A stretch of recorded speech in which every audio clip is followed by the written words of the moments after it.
You ask Tiger to solve. This deals with linear equations with one unknown.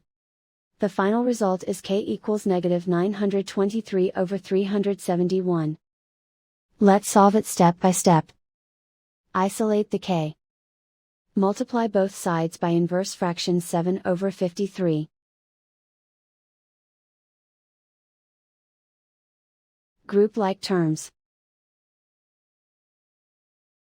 Multiply the coefficients.